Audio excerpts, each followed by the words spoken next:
राधे राधे मित्रों, आप सबका एक बार फिर से स्वागत है। हमारे बहुत सारे गौपालक मित्र हैं, हमारे बहुत सारे सखा हैं जो गाय की पालना भी करते हैं, गाय की सुरक्षा में भी लगे हैं और उसके साथ साथ कई तरह के गौ द्रव्य भी बनाते हैं। गाय के प्रोडक्ट बना के अपने मित्रों को सप्लाई करते हैं, बहुत मेहनत करते हैं। लेकिन जो मल्टीनेशनल कंपनियां हैं, जो बड़े उद्योग हैं, उनके सामने उनके प्रयास निरर्थक हो जाते हैं। ऐसे ही हमारे बहुत सारे मित्र हैं जो गौ के पंचगव्य से दंत मंजन बनाते हैं, दांतों को साफ करने का पाउडर तैयार करते हैं, लेकिन उनको उतनी सफलता नहीं मिल पाती है। वैसे गाय के पंचगव्य में, यदि खास कहें गाय के कंडे की राख में, एक अद्भुत गुण रहता है। वो गुण ये है कि यदि उसको किसी मल के ऊपर छिड़क दिया जाए तो उस मल की गंध को वो तुरंत समाप्त कर देता है। इसी तरह उसमें कुछ ऐसे विशिष्ट रसायन विद्यमान रहते हैं जो हमारे मसूड़ों में यदि दुर्गंध हो जाए, इन्फेक्शन हो जाए, पस रिश्ता हो, तो उसको समाप्त करने की भी सामर्थ्य रखते हैं। लेकिन अब तो एक नया अध्ययन हुआ है और वो अध्ययन तो बहुत महत्वपूर्ण है। यदि उसको अध्ययन को लेकर हमारे गौपालक आगे बढ़ेंगे, अपने पंचगव्य में उस रिसर्च का उपयोग करेंगे, तो वो जो वर्तमान में जो पदार्थ बना रहे हैं, प्रोडक्ट डेवलप कर रहे हैं, उसको और प्रभावी बना पाएंगे। क्योंकि अफसोस है, इतना अथक प्रयास करने के बाद, इतनी सम्मानीय वस्तु होने के बाद, इतनी लोकप्रियता प्राप्त करने के बावजूद भी हमारे गौपालक अपने प्रयास में सफल नहीं हो पा रहे हैं। और यही परिणाम है कि गौ को जो संरक्षण मिलना चाहिए वो मिल नहीं पा रहा है। और इसी का परिणाम है कि धीरे धीरे हमारी जो गौ माता है वो विलुप्ति के ऊपर है, समाप्त होने के ऊपर है। और जो संभावनाएं लगती हैं, क्योंकि आज हमारे देश में मात्र 2 करोड़ के आसपास ही देसी गौवंश सुरक्षित है। उसमें बहुत सारे तो बीमार होंगे, बहुत सारे बच्चे होंगे और बहुत सारे बांझ होंगे, इनका कोई प्रयोग नहीं है, या फिर नंदी ऐसे होंगे जो अनुपयोगी हैं, आवारा हैं।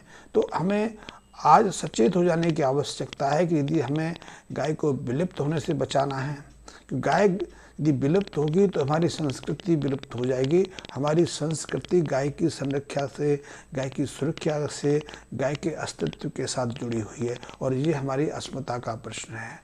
तो मेरा अनुरोध है जो गौपालक हैं कि जो भी वो प्रोडक्ट बनाए हैं उसमें ज़्यादा मेहनत करें, ज़्यादा तल्लीनता दिखाएं और जो आधुनिक रिसर्च है उसका साथ उसको मिल करके बनाएं, उसके सहयोग से बनाएं, ताकि उन्हें अपने प्रयास में ज़्यादा सफलता प्राप्त हो जाए। क्योंकि जो हमारे गौपालक मित्र दंत मंजन बनाते हैं, गौ में दंत मंजन बनाते हैं, उनको उतनी सफलता बाज़ार में नहीं मिल पाती है। आज बाज़ार में दंत मंजन का बड़ा व्यापार है, टूथपेस्ट का बहुत बड़ा व्यापार है। यदि इस व्यापार को देखें तो अकेले भारत में करीब करीब 15 बिलियन से ज़्यादा का टूथपेस्ट का व्यापार है। क्योंकि हमारे देश की आबादी 150 करोड़ के आसपास है, उसमें से कम 70 करोड़ लोग नियमित रूप से अपने दांतों की सफाई टूथपेस्ट से करते हैं। ज़्यादातर टूथपेस्ट मल्टीनेशनल कंपनी के हैं, कोलगेट कंपनी के हैं, या 2-3 कंपनियां और हैं, उन्हीं का इस पर एकाधिकार है। हाँ, विगत कुछ वर्षों में डाबर भी एक नई चुनौती लेके आया है, और जो बाबा रामदेव की जो पतंजलि की जो फार्मेसी है वो भी दंत मंजन लेके आई है, दंत क्रांति के नाम से एक पेस्ट लेके आई है। उसने भी कुछ बिजनेस सफलता प्राप्त की है, लेकिन यदि उनके साथ में अपने गौपालकों की तुलना की जाए तो उस मामले में तो गौपालक बहुत पिछड़े हैं, एक तरह से असफल हैं। तो मैं अपने मित्रों से एक अनुरोध करना चाहूँगा, अनुरोध ये कि यदि वो गौ माता की पालने में लगे हैं, गौ माता संरक्षण के कार्य में लगे हैं, और यदि अभी तक मार्केट में वो सफलता प्राप्त नहीं कर पाए हैं, तो हम मिलकर एक अलग से विशेष प्रयास कर सकते हैं। मैं पिछले कुछ समय से इस प्रयास में लगा हुआ हूँ, कुछ मित्र मेरे साथ भी हैं और मित्र जुड़ना चाहते हैं, आप भी जुड़ सकते हैं। और मैं ऐसे प्रोडक्टों की तलाश में रहता हूँ, ऐसे प्रोडक्ट बनाने के प्रयास में रहता हूँ जो मेरे मित्रों को सहजता से बाज़ार में स्थापित कर सकें, ताकि वो गौ सेवा भी कर सकें, अपना जीवन भी चला सकें और समाज में एक विशेष स्थान की प्राप्ति भी कर सकें। तो मैं जैसे कह रहा था कि बहुत सारे मित्र हैं जो गौ में दंत मंजन बनाते हैं। वो दंत मंजन में गाय के गोबर के तैयार जो कंडे होते हैं उसकी राख का प्रयोग करते हैं, कुछ उसके साथ में कपूर का प्रयोग करते हैं, मुश्क कपूर इसे बोलते हैं, कुछ उसमें अजवाइन का सत्तर डालते हैं, कुछ 2-4 चीज़ें और डालते हैं।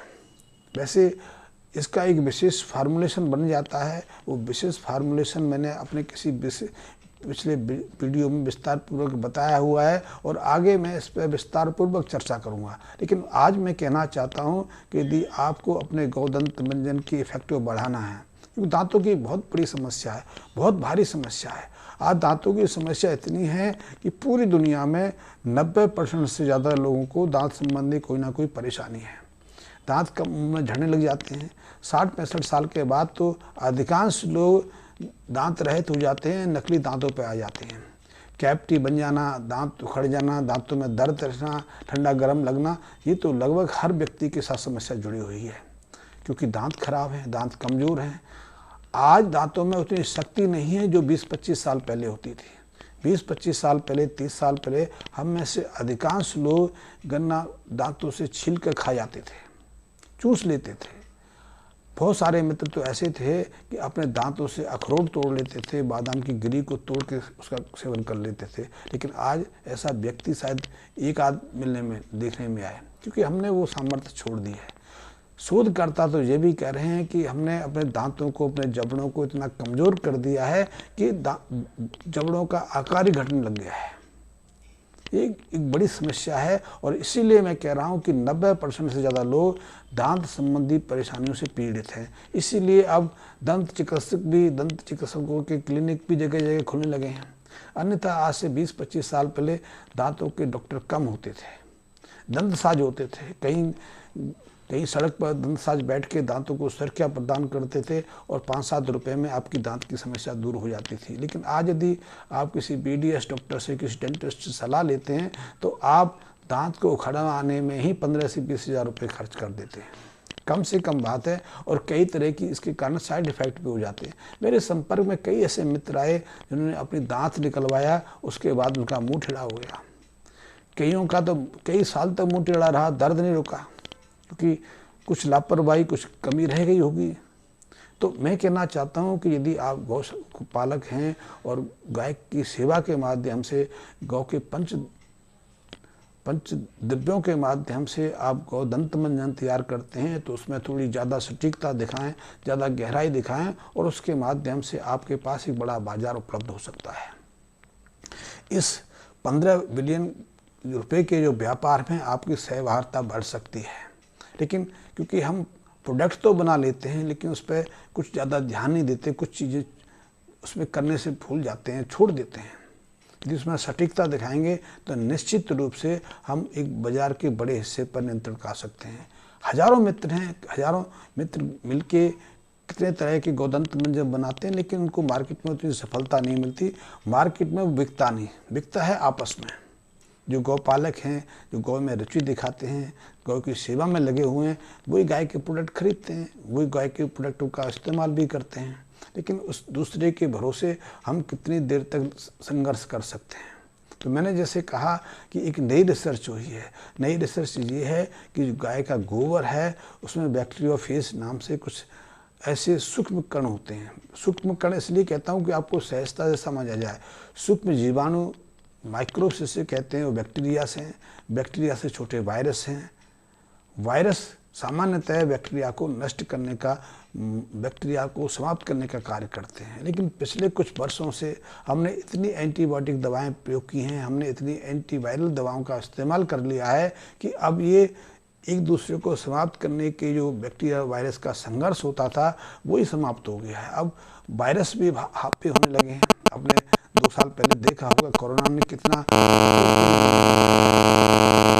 लोगों की जान ली। कोरोना तो एक केस है। आपने सुना होगा कि बहुत लोगों को हेपेटाइटिस हो जाता है, लीवर में सूजन आ जाती है, पीलिया की शिकायत शुरू हो जाती है, या फिर कुछ वर्ष पहले, कुछ दशक पहले एड्स ने अपना प्रकोप फैलाया था। एड्स का प्रकोप आज भी सही सलामत है। स्त्रियों को यूट्रस में कैंसर हो जाता है, वो भी एक वायरस का कारण है। वायरस धीरे धीरे मनुष्य जाति को अपने चंगुल में ले रहा है, उसका कारण एक ही है कि अब वायरस ने हम पर हमला शुरू कर दिया। अन्यथा पहले बहुत सारे वायरस बैक्टीरिया को समाप्त करते थे और बहुत सारे वायरस बैक्टीरिया के सामने निष्क्रिय हो जाते थे। तो अब पता चला है कि ऐसे बैक्टीरिया और वायरस को निष्क्रिय करने वाले ऐसे सूक्ष्म एंजाइम, उनको आधुनिक शोधकर्ता तो बैक्टीरिया फेस कहते हैं, सूक्ष्म वायरस नाम की संरचना कहते हैं, क्योंकि उनकी सोच और उनकी विवेचना कुछ अलग तरह की है। मैं उनको कहता हूँ सक्रिय एंजाइम। सक्रिय एंजाइम भी बैक्टीरिया या वायरस की तरह का प्रभाव दिखाता है। तो ऐसे कई तरह के अति प्रभावशाली रसायन गाय के गोबर में विद्यमान रहते हैं। वो एंजाइम का काम करते हैं, वो खाद बनाने का काम भी करते हैं, वो जीवाणुनाशक का काम भी करते हैं, वायरस रोधी काम भी करते हैं, फंगस रोधी कार्य भी करते हैं। और वही बैक्टीरिया फेस जब वो हम गाय के दंत मंजन में प्रयोग करते हैं या दूसरी चीज़ों में प्रयोग करते हैं, हमारे मुंह में हमारी दांतों की समस्या का निराकरण भी करते हैं। वो दांतों में कैविटीज नहीं होने देते। आजकल कैविटी की समस्या आम हो गई है। कैविटी शुरू हुई, दांत झड़ना शुरू हो जाता है, फिर दांत निकल जाता है, फिर एक निकलता है फिर दूसरा निकल जाता है, और दांतों का संबंध तो बहुत गहरा है। खैर इस पर मैं ज़्यादा नहीं चाहूँगा, वीडियो का आकार बढ़ जाएगा। तो यदि आप दंत मंजन बनाते हैं तो उसको और ज़्यादा सटीक बनाने का प्रयास करें, उसमें और कुछ गंभीरता दिखाएं। वैसे मल्टीनेशनल कंपनियां भी अब उसमें पूरी गंभीरता दिखाने लगी हैं। आपने सुना होगा 1980 में कोलगेट आदि का ऐसा एडवर्टाइजमेंट आती थी, क्योंकि उस समय हम घरेलू दंत मंजनों का प्रयोग करते थे। तो घरेलू दंत मंजन तो कई तरह की जड़ी बूटियों से और कोयले की राख से, कोयले के पाउडर से बनता था। तो कहते हैं उनका एडवर्टाइजमेंट होता था कि शरीर के लिए इतना कुछ, इतनी ताकतवर चीज़ें, और दांतों के लिए कोयला तो दांतों को घिस देगा, ख़त्म कर देगा, मसूड़े सुझा देगा। आज उसी कोयले को, उसी नमक का प्रयोग मल्टीनेशनल कोलगेट जैसी कंपनियाँ अपने टूथपेस्ट में कर रही हैं। वो प्रभाव दिखाता है, उनके हिसाब से नहीं दिखाता है, लेकिन वो हमारा मत भ्रम कर लेती हैं। तो मैं उस मत भ्रम की बात नहीं करता, ये वैज्ञानिक प्रयोग हैं और हमारे पास हजारों सालों के अनुभव हैं।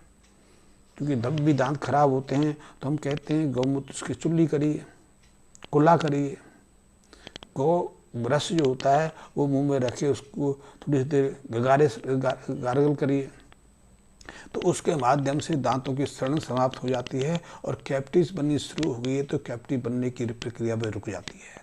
आपके दांत हिलते हैं, दांतों में दर्द होता है, ठंडा गर्म लगता है, या वो कमज़ोर होने लगे हैं, तो उनके लिए कुछ ऐसे विशेष पाउडर, ऐसे विशेष दंत मंजन तैयार किए जा सकते हैं। और वैसे पहले हम यही प्रयोग करते थे।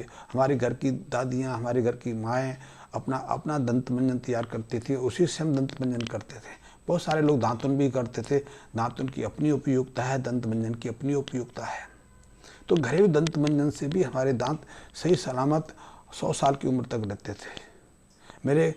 मेरे पिताजी के नाना जी, अभी वो नाना जी भी नहीं, मेरे पिताजी भी नहीं हैं, लेकिन मेरे पिताजी के नाना जी करीब 105, मैं 105 साल इसलिए कहने में थोड़ा संकोच करता हूँ कि उस समय हमारे पास कोई ऐसा प्रमाण नहीं होता था, कोई ऐसा आधार कार्ड नहीं होता था कि हम फटाक से दिखाएंगे ये देखो, क्योंकि हमने कभी इस चीज़ पर भरोसा ही नहीं किया। हम तो व्यक्ति की जबान पर, उसके शब्दों पर ही भरोसा करते थे, और यही प्रक्रिया हमारे यहाँ सदियों से चलती रही। तो मेरे जो पिताजी के नाना जी थे वो 105-7 साल की एज में शरीर छोड़ के गए, लेकिन उस समय तक भी उनके दांत सी सलामत थे। और वो करते क्या थे, क्योंकि उस पर हमने भी अध्ययन किया, हमने भी उस जानकारी इकट्ठा किया। तो उनका कहना था कि वो जो हुक्के की राख होती है, हुक्के में बहुत सारे लोग तम्बाकू रख के हुक्का पीते हैं, तो उस हुक्के की राख का पाउडर बना के वो दंत मंजन करते थे। खैर वो मैंने इस पर अध्ययन नहीं किया, ना मैं आपको उसका प्रयोग करने के लिए कहता हूँ, लेकिन मैंने उदाहरण बताया कि लोग घरेलू दंत मंजन के प्रयोग से भी दांतों को सुरक्षित रखते थे, मजबूत रखते थे। मजबूत रखने के कुछ और भी कारण थे, लेकिन मैं आपसे एक अनुभव करने के लिए कहता हूँ, यदि आप दंत मंजन तैयार करते हैं तो उसको और ज़्यादा प्रभावी बनाएं, ताकि आपको एक अच्छी मार्केट मिल सके, आप मार्केट में अपने को स्थापित कर सकें, और एक मार्केट जो बहुत बड़ा व्यापार है उसमें से कुछ अंश लेकर आप गाय की सही तरह से सेवा कर सकें और अपने को भी स्थापित कर सकें। इस संबंध में चाहें तो मेरे से अतिरिक्त जानकारी ले सकते हैं। मेरे मैसेज बॉक्स में कमेंट्स दे सकते हैं, मेरे को व्हाट्सएप मैसेज कर सकते हैं, या सीधे सीधे मेरे से मेरे मोबाइल नंबर पर बात की जा सकती है। धन्यवाद मित्रों।